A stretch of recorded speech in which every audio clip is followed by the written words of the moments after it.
My name is Craig Mathews, and I live about 240 miles, I guess, from here. It's a beautiful drive up today. I live in the Madison Valley.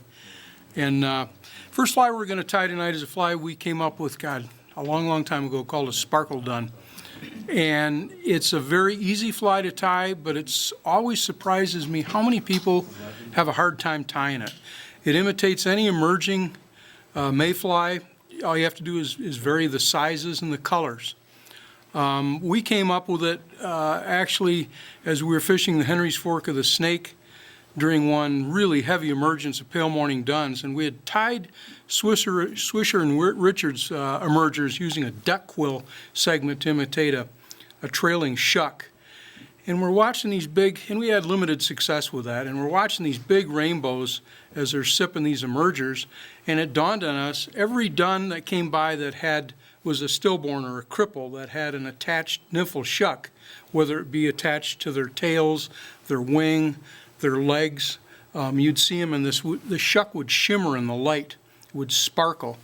And if you read Colonel Harding in a trout and the fly fisher's point of view, or a fly fisher in the trout's point of view, I guess it's called, he talked about the shimmering, sparkling shuck long before we came up with this, and Gary LaFontaine came up with his idea too of sparkle.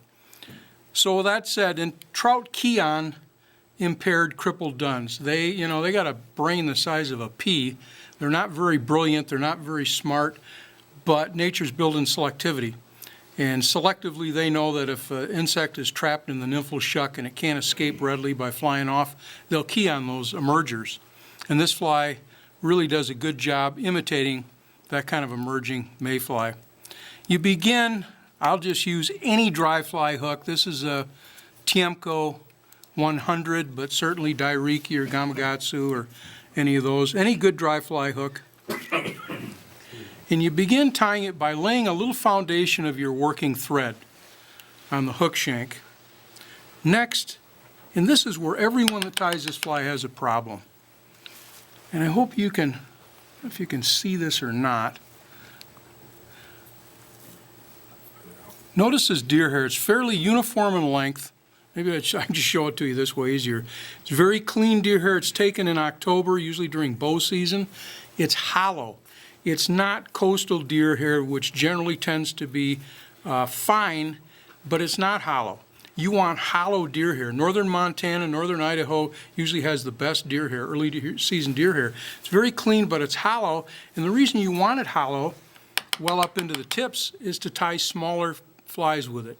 If you try to, and you'll see it on the camera here, when we try to sink our thread and compress that deer hair and fan the wing in a dun-like style, if it's not hollow, it'll just spin around the hook shank.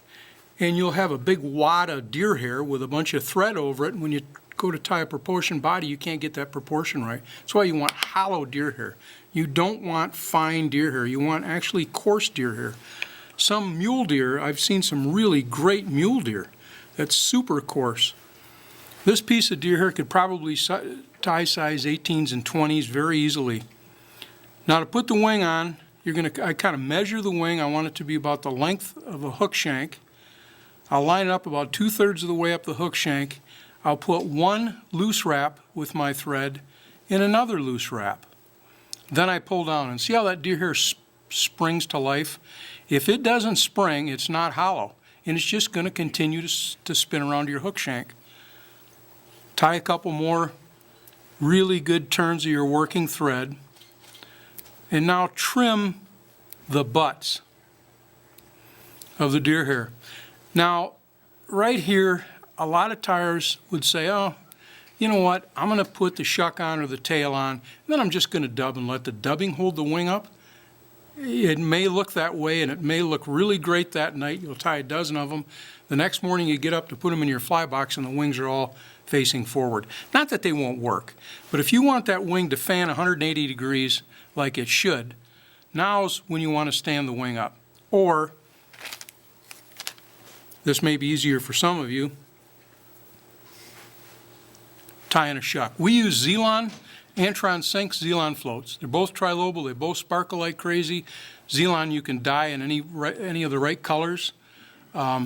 It just works great, and it floats like a cork. So what you can do at this point, if you want to, is you can butt the Z-line right up against the butt of your wings. Take that back to the hook and trim it off. Shucks vary in length. I tend to tie a little bit shorter shuck. If you leave it too long, sometimes when you're casting, it'll get caught underneath the hook, and you'll get refusal after refusal. So I'll basically cut them off fairly short. Now this is important. To stand this wing up, don't grab the whole clump. And you can do this and pull it forward, but then you have to put several wraps to create a dam of thread to keep that wing up. And that adds weight to the fly, and consequently you're going to run into a problem with it sinking after time. What I do is I will separate the wing into 2 or 3 clumps. Notice how I did that. I separated it.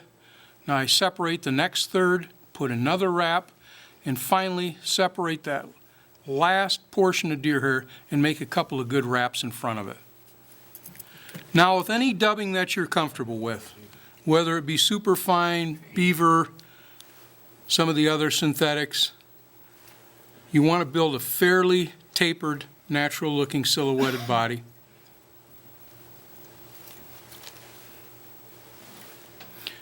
And this is important too. I always start my dubbing, my dub body, leaving one space. I tie one wrap of dubbing, and now I'll go behind that and fill that in. And now I'll come forward.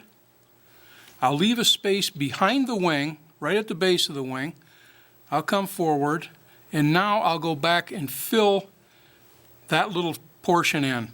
In other words, basically figurating around the wing. That's going to add a lot of durability. If you just go behind and go forward, big fish will nick your thread. And then just whip finish it, and that's it. That's the sparkle done. Any questions on tying that fly? They're very, very easy to tie. They're really super effective, like during a beta submergence, little blueing olives. You can tie them down to 26s with the right deer hair. That's another thing. Just don't go buy a piece of deer hair. Really take time and look through the deer hair. Ask questions. When people call and they order deer hair from me, I'll say, what are you going to do with it? And right away they're on the fight. Well, what's it to you? Well, you know, if you're going to tie a sparkle done, you don't want the same deer hair that you would use to spin a mouse with or tie a great big hair wing salmon fly with, in other words. Ask for the right material. It'll make tying that fly that much easier.